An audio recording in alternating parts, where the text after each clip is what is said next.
The third major reason why the Long Night prequel is a bad idea in general principle is that George R. R. Martin only listed off a handful of named characters from the Age of Heroes. I specifically mean listed off. Most of them have paragraph descriptions at best. And there aren't even that many named characters. Most of, if not all of them, are not interconnected. And the Age of Heroes was a historical era lasting 4,000 years. The Long Night was one generation in the middle of it. We have no idea if they were all even alive at the time of the Long Night. Most of their stories that we know of, like Lan the Clever, they don't connect to the Long Night. Oh, another thing is, in the description HBO put out, the series chronicles the world's descent from the golden age of heroes into its darkest hour. Some news sites who didn't do a shred of basic research have made assumptions that it was a golden age of peace. Well, it was like the Greek heroic age, the prior age where all the heroes were alive, like Hercules, Jason, and Perseus. It was golden, that's a term we'd use, but because the heroes and monsters are bigger than, the heroes had to fight someone, otherwise they weren't heroes. Having adventures and stuff. And the other thing is, when you see really casual, I hate it when you have news sites, you can tell they didn't even watch the TV series much, and they have no idea. How do you have a job that you're not reporting on anything? Google what the Age of Heroes is, and spend 5 goddamn minutes reading the wiki article on it. That I've seen people parroting that phrase from the Golden Age of Heroes. The books never use that turn of phrase to describe it. I mean, you could, well, in the sense of like the Greek heroic age, the golden age of when the heroes are fighting the monsters. It wasn't a golden age of peace, and even if you think of golden age in terms of heroes fighting monsters, maybe it's just HBO marketing came up with that as just a random turn of phrase to use. I might use that, but something about it just doesn't ring right to the ear, seems alien. Why are you hyping it up as descent from the golden age of heroes into the Long Night? That isn't a phrase the books use. What are they implying by that? It's just strange. So you see news sites reciting that because they don't really know what the Age of Heroes was already. So it's strange, but whatever. Maybe that's just a marketing thing. Well, they call it the Age of Heroes because each of the 7 kingdoms has a, culture hero style mythical founder dating back to then. Or specifically, the mythical founder of each of the great houses that came to rule over these kingdoms. So, Bran the Builder is the mythical founder of House Stark and, by extension, the North. Lan the Clever, the mythical founder of House Lannister, and by extension, he's kind of the culture hero for the Westerlands. And each of them has one of these culture heroes, except for the exceptions. There's 9 regions in the 7 kingdoms, because there were 7 kingdoms plus the borderlands that are the Riverlands, and the Crown Lands, which were recently carved out by the Targaryens after their conquest. So the Riverlands were never really unified that much, so they don't have one of these culture heroes. Even House Tully doesn't really have one going back to the Age of Heroes. I mean, there's local myth, but nothing on this scale, and Dorne was the last of the 7 kingdoms to be unified, and only 1,000 years ago, by Nymeria, who was a historical real person. She was the leader of the Rhoynar refugees, the ancestors of the modern Dornishmen. The original Dornishmen were first men, Celtic, like the Starks. They revere her, but that was so much more recent. That was 1,000 years ago compared to 8,000 years ago. But Nymeria wasn't around during the Age of Heroes.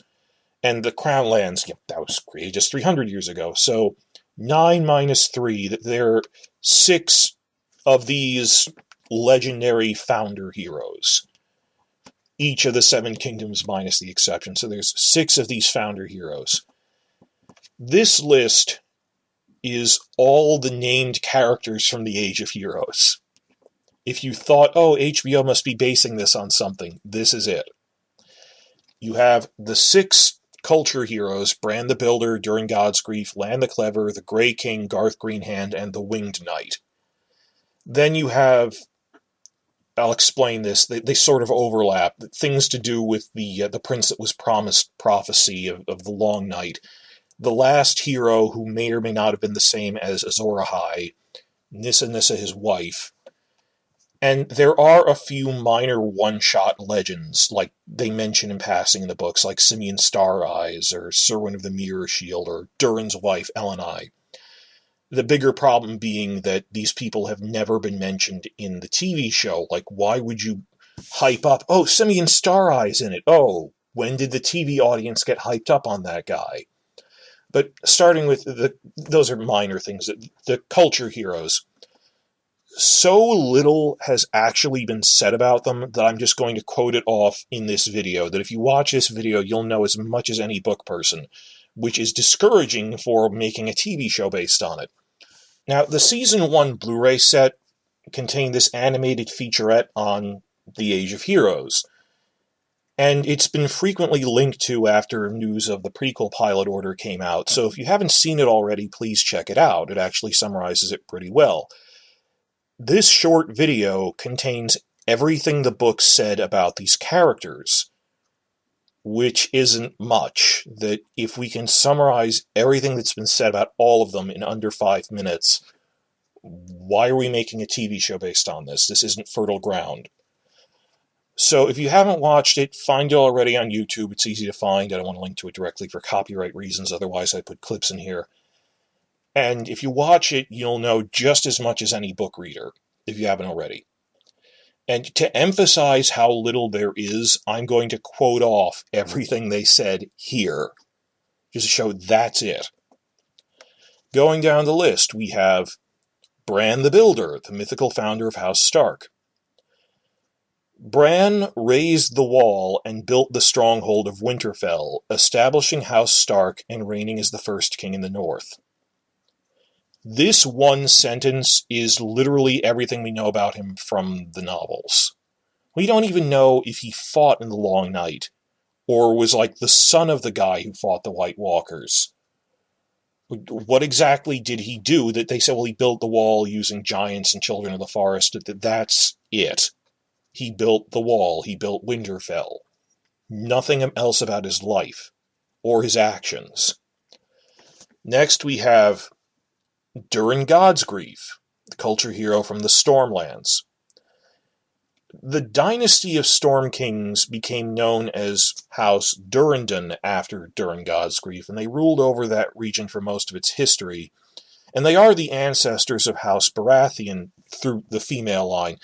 Orys Baratheon was one of the Targaryen generals when they conquered Westeros, and he married the daughter of the last Storm King. So through the female line, these are the ancestors of the Baratheons. Some legends say he built Storm's End, which is the strongest castle in all of Westeros. It's never fallen. It's been around since the Age of Heroes.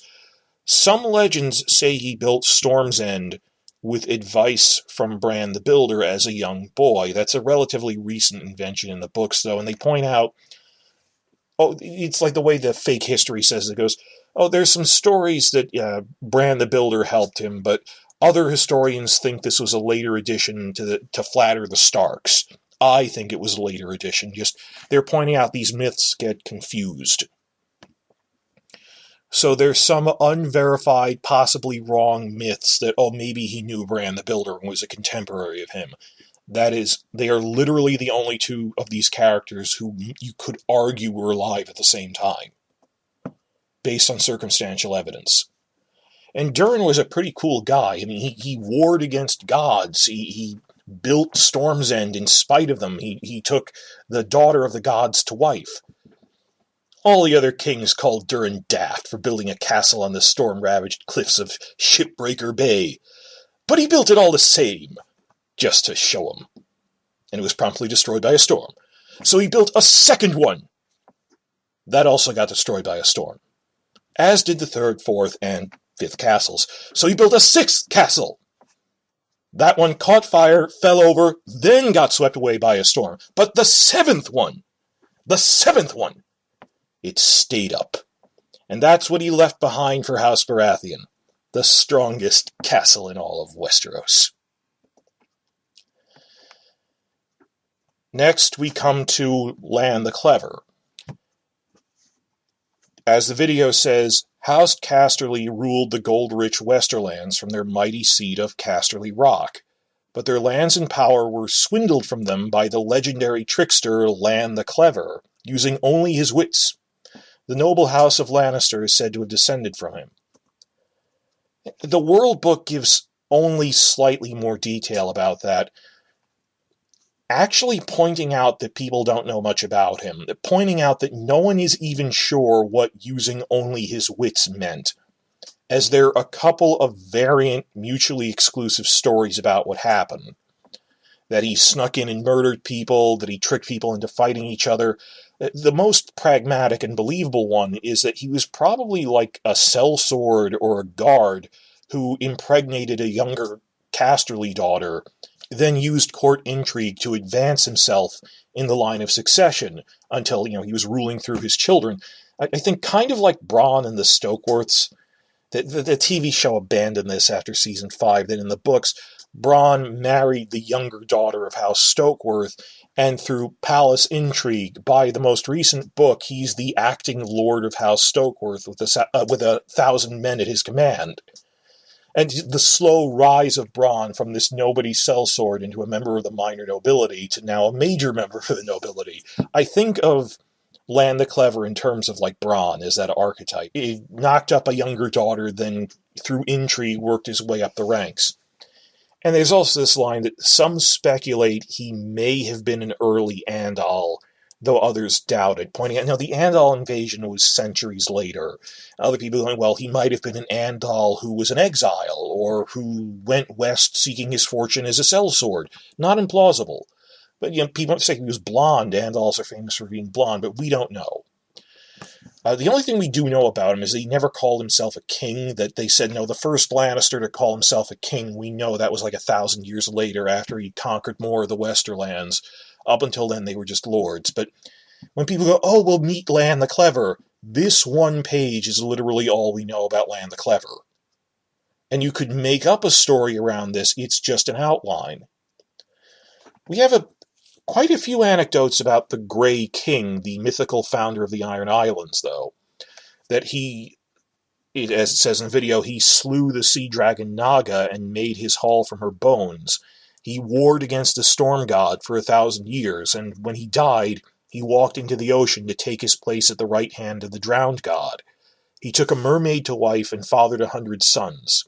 Most Ironborn houses claim descent from him, including the Greyjoys. The World Book added that the Grey King brought fire to the earth by taunting the storm god into setting a tree on fire with a thunderbolt. He taught men to weave nets and sails.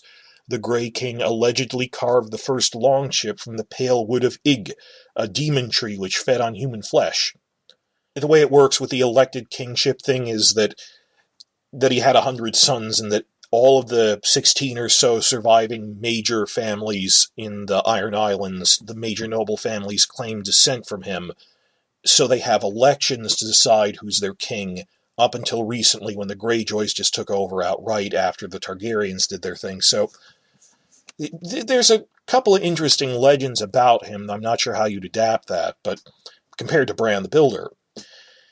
But other than that, you've got Garth Greenhand, which this isn't photogenic. You've got, quote, the verdant and fertile lands of the Reach were first ruled by House Gardner. Its founder, known as Garth Greenhand, wore a crown of flowers and vines. He ruled from Highgarden as the first king of the Reach and was said to have made the land bloom. Many noble houses trace their bloodlines back to him, including the current lords of Highgarden, House Tyrell. That isn't a story to tell visually. And the World Book, World of Ice and Fire, added a few details, saying there are a lot of contradictory and rival legends about him. Not a coherent story, to reflect that real-life myths mutate over time. Some say he was the first king of the First Men who led them across the Arm of Dorne. Others say he was literally a demigod and demanded blood sacrifice to ensure a bountiful harvest. Others say that, like a culture hero god, that he died every autumn only to be returned to life years later in the spring, that he first taught men to farm, that he could make barren women fertile. And it lists off that he had many descendants and legendary founders of reach houses, but I don't include them as, oh great, we'll meet Gilbert of the Vines. TV viewers wouldn't know what that is, and none of them really have narratives. They're literally one-sentence descriptions like, Gilbert of the Vines taught men on the arbor to make wine. That's it. Those aren't characters. Scraping the bottom of the barrel here, the winged knight isn't really a character. In the Vale, the winged knight soared through the skies atop a giant falcon, landing on the peak of the highest mountain where he defeated the Griffin King in battle. And they mention in the books that there's stories about him without telling us what they are. That he befriended giants, mermaids, children of the forest and stuff. And there's some speculation, is riding a giant falcon a memory of seeing dragon riders thousands of years ago? Or maybe wargs. Maybe he was a skin changer who could control giant falcons. That would be interesting, but we don't know. But more than even the other legendary heroes, the other 5 guys, they're really just unrelated myths that got conflated together over the centuries. I mean, you can tell, like King Arthur, and they're really not coherent. That he was heavily conflated with Artus Arran, the founder of House Arran, who conquered it for the Andals. He was an Andal leader during their invasion. So in the World Book, it points out, the maesters and historians are really, shaking their head at this when people believe these myths, that they go, how could he be a winged knight who lived during the Age of Heroes among the First Men before the Andal invasions? Knights are an Andal custom. There were no knights in Westeros during the Age of Heroes. That's not a thing they did. So it's all conflated. They don't really have a coherent story for him that you could even spin off something on. They just mention, there's a lot of legends about him, without really saying what they are. So, these founder heroes don't really have full narratives to adapt, even outlines. Most of them have nothing to do with the Long Night, and aren't connected. On top, like Garth Greenhand and the Winged Knight aren't even coherent.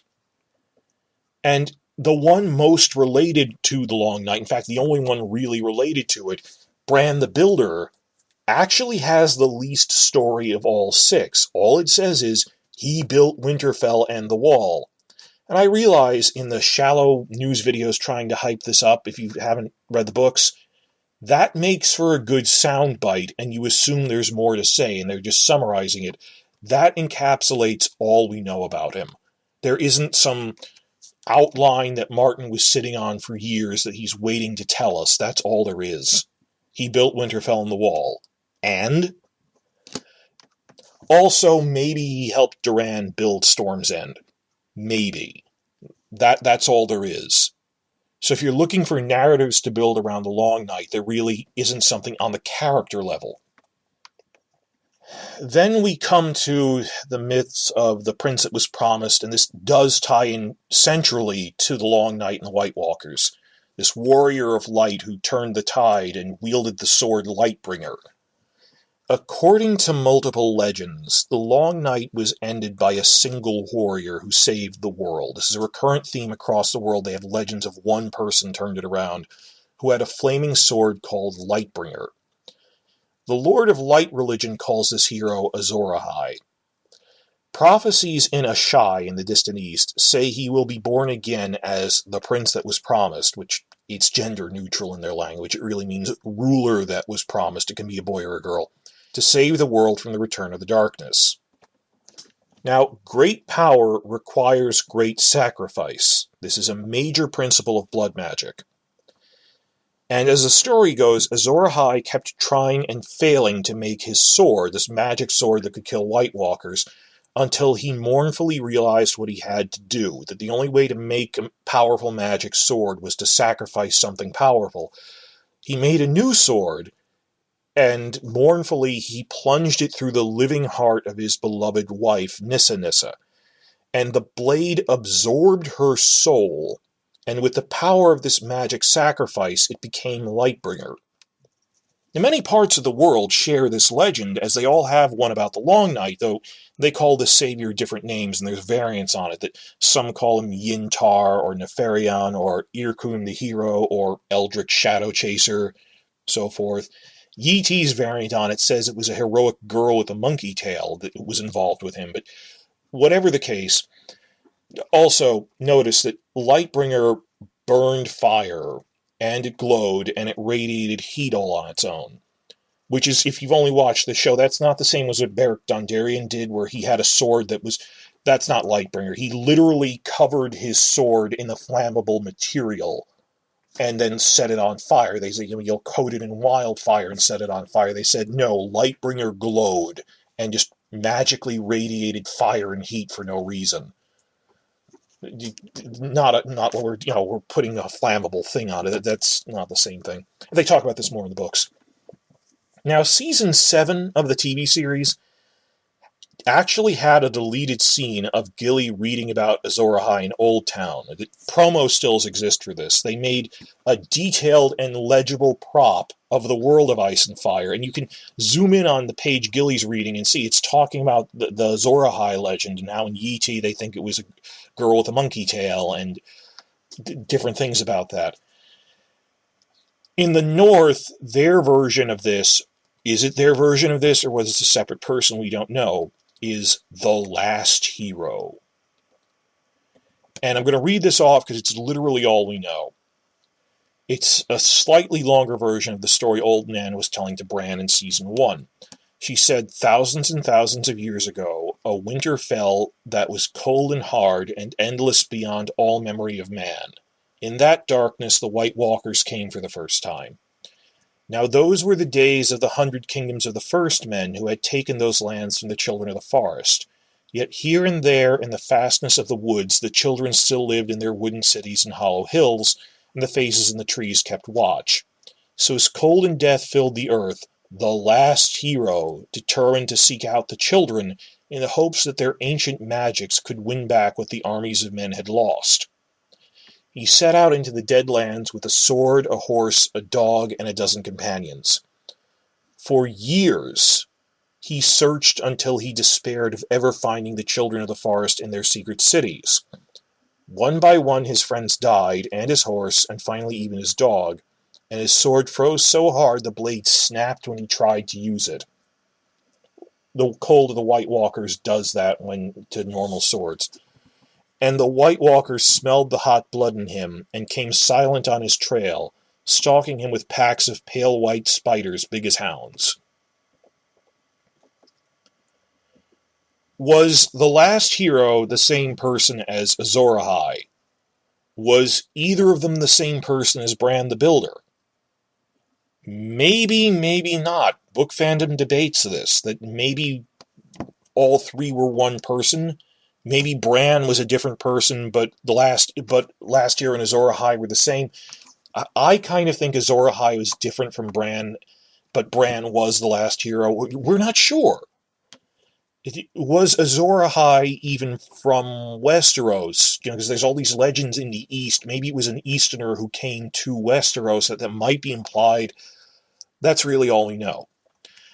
In terms of female representation and, strong female characters, only 2 named female characters exist for the entire Age of Heroes. And only one specifically with the Long Night. Both are barely described beyond just, they were the wife of the male hero. There's Elenai, who's the wife of Durin, that she was a daughter of gods, and he warred against them to marry her, which, in an Orpheus-level story, I can see that working. She kind of has a narrative that, she's Durin's wife, but that's it. And what does Nissa do? Her husband mournfully kills her to use her soul to power his magic sword. I'm sorry that in the current novels, there are 2 named characters. There are like other minor children of Garth Greenhand. If you look in the World Book, it lists off the dozen children he had, and there's like 5 of them are girls, but it's like, oh, this was the mythical founder of House Rowan. She had golden blonde hair, and she buried it in a hole, and from it sprang a tree with golden leaves, and that's why that's their sigil. One sentence, one line descriptions, and this is the minor character daughter of Garth Greenhand, a minor character who was never mentioned by name in the TV show. What possible draw would this female character be?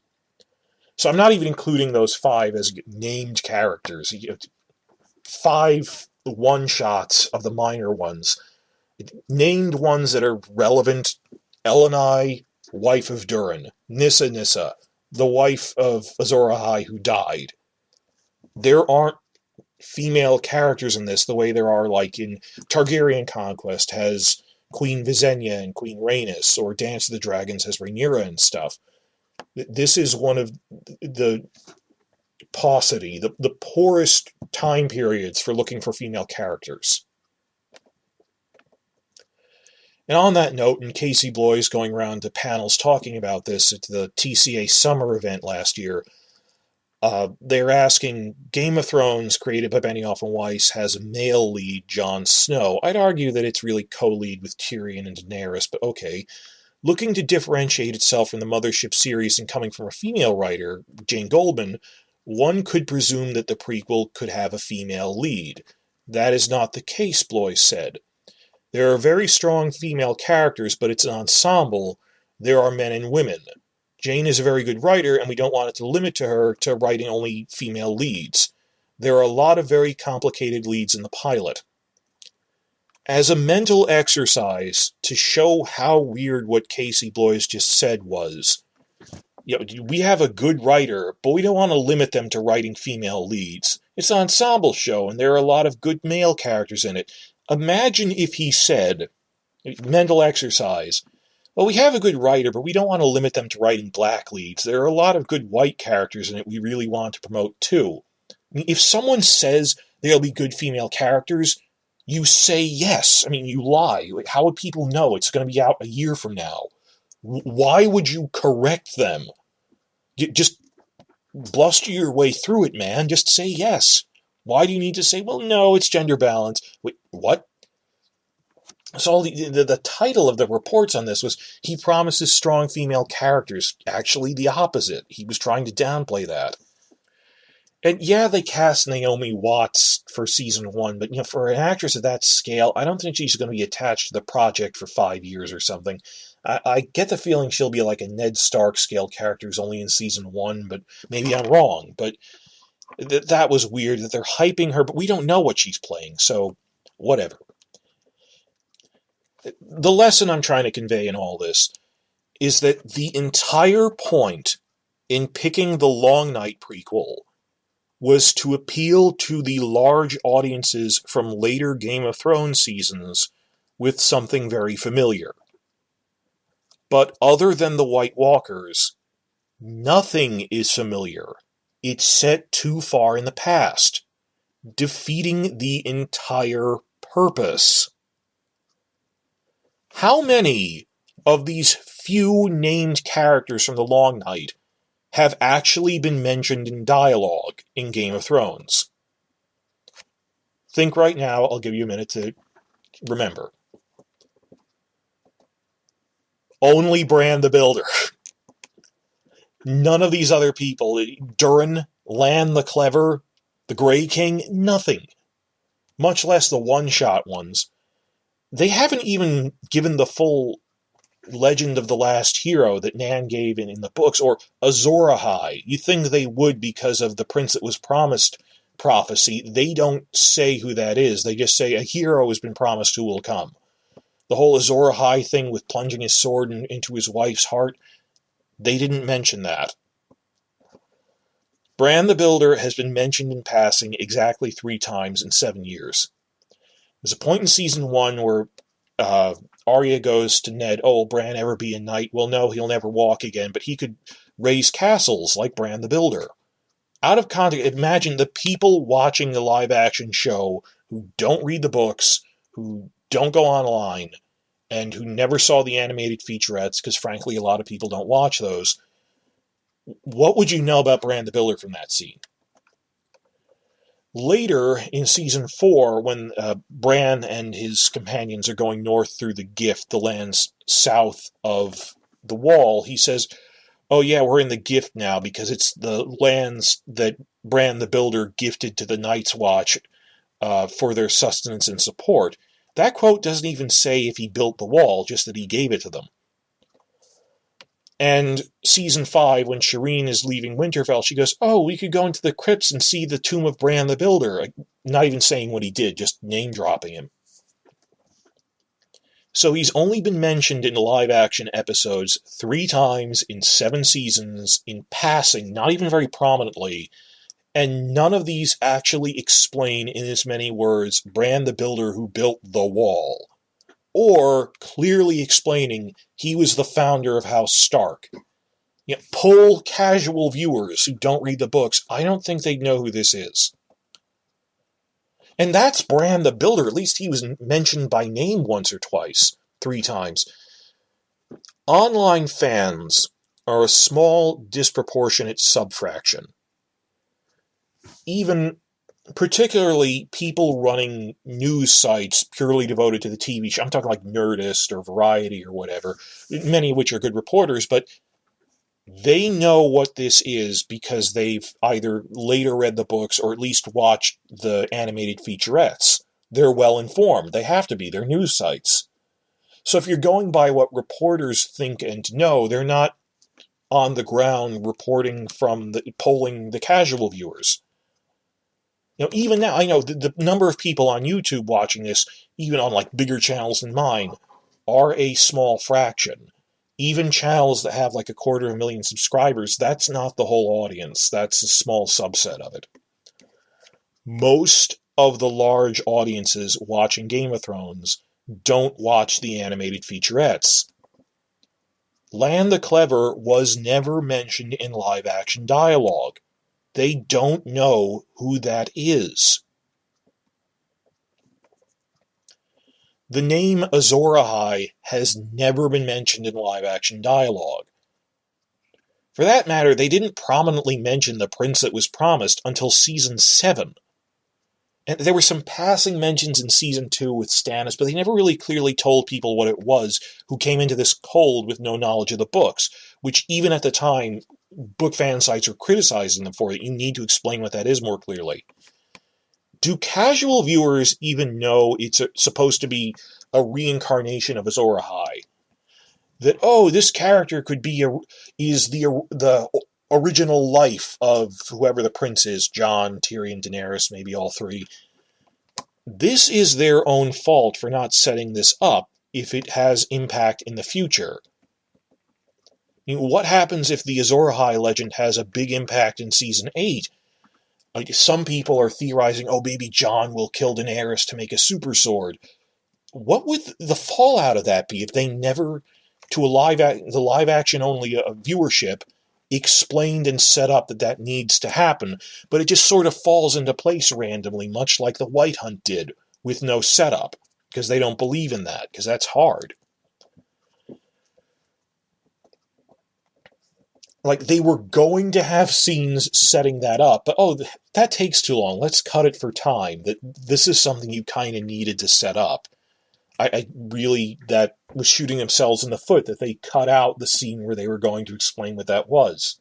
I mean, compare this to other things that were mentioned by name in the TV show, like the Targaryen Conquest or the Dance of the Dragons. They have tried to set up, this is what these events were, this is what the people in it were like. The Targaryen Conquest, they've mentioned multiple times over the years. In Season 7, pretty prominently, yeah, it's exposition speech, but it's what I would do. When Jon meets Daenerys, they bring up, well, when Aegon the Conqueror conquered and united the 7 kingdoms and made the Iron Throne 300 years ago, King Torrhen Stark surrendered to him without a fight because it was for the greater good, that he knew he'd only have been annihilated by the dragons. So, he saved his kingdom by swearing allegiance to Aegon and submitting to him. And it was a bit exposition-y, but they mention that fairly prominently. You can point to a clip from that scene to go, if we're having a Targaryen conquest prequel, oh yeah, they mention that. Also, since season 1, another exposition scene when Sansa and her Septa Mordane are in the Iron Throne room. She quizzes her on her history and goes, oh, it was built by Aegon the Conqueror. Or season 2, people going, oh, these are great Arya Tywin scenes. There were like 3 or 4 of them, and only one was good because it was giving exposition about Harrenhal. And people kind of conflate that with the other ones that were just kind of labored. But there was one good, this is what Harrenhal is scene where he's talking aloud about how when Aegon the Conqueror came to Westeros, Harrenhal was the biggest castle in history and it was impregnable, but he had a dragon, so he just flew over the walls and burned it all. And Arya, they have mentioned Visenya and Rhaenys by name, that Arya then goes to him, well, it wasn't just Aegon the Conqueror. Visenya was riding Vagar, and Rhaenys was riding Meraxes, and Aegon was on Balerion, his dragon. So they have mentioned all of them by name in the show, and it was a scene devoted to it, one scene across 7 years, but more than Bran the Builder. Or the Dance of the Dragons, you can tell they were trying to seed opportunities for prequels. Not that I blame them, this is what I would do. Have Shireen reading a history book in season 5 and very prominently going, oh, this is about the Dance of the Dragons between Rhaenyra and her half-brother Aegon II. And in season 3, they also mentioned Rhaenyra by name. So you could point to scenes in the show where they talk about these other prequel eras and loosely go, well, Aegon the Conqueror made the Iron Throne, united the 7 kingdoms, the Dance of the Dragons was a civil war among the Targaryens. Talk about this in the comments. Could a TV-only audiences, the vast numbers of them, who do not watch the animated featurettes, would not know who these people are? People have trouble remembering the relationship between Tyrion and, Cousin Lancel and stuff. That they didn't set this up well. And even if they did, there isn't much to Bran the Builder. So all of this they have to make from scratch.